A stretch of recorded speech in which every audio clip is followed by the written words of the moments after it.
అసలు మన మార్స్ ఎందుకని ఇలా ఉంది? సైంటిస్టులు మన భూమి లాంటి హ్యాబిటబుల్ జోన్లో ఉన్న ప్లానెట్స్ని వెతికే ప్రయత్నం చేస్తున్నారు. ఎందుకంటే హ్యాబిటబుల్ జోన్లో ఉంటేనే ఆ ప్లానెట్లో వాటర్ లిక్విడ్ స్టేట్లో ఉంటుంది. అండ్ లిక్విడ్ స్టేట్లో ఉంటేనే ఆ ప్లానెట్లో జీవులు బతకడానికి ఎక్కువ అవకాశం ఉంటుంది. కానీ ఇక్కడే ఒక పెద్ద క్వశ్చన్ ఉంది. మన సోలార్ సిస్టంలో కూడా 2 ప్లానెట్స్ హ్యాబిటబుల్ జోన్లో ఉన్నాయి.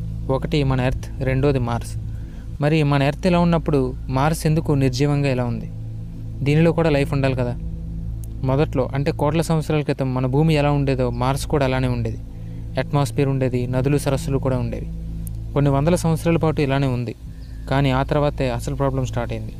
మన భూమిలాగా మార్స్ తన గ్రావిటేషన్ని మెయింటైన్ చేయలేకపోయింది. ఈ గ్రావిటీ కొన్ని సంవత్సరాల పాటు తగ్గుతూ వచ్చింది. ఎప్పుడైతే గ్రావిటీ తగ్గిందో మార్స్ అట్మాస్ఫియర్ కొద్దిగా స్పేస్లోకి వెళ్ళిపోవడం మొదలైంది. ఈ ప్రాసెస్లోనే ఒక జీవి పుట్టడానికి ముఖ్యమైన methane, CO2, oxygen and evaporate అయిన వాటర్ లాంటి ఇంపార్టెంట్ గ్యాసెస్ అన్నీ కూడా స్పేస్లోకి వెళ్ళిపోయాయి. అందుకే మార్స్ చివరికి నిర్జీవంగా మిగిలిపోయింది.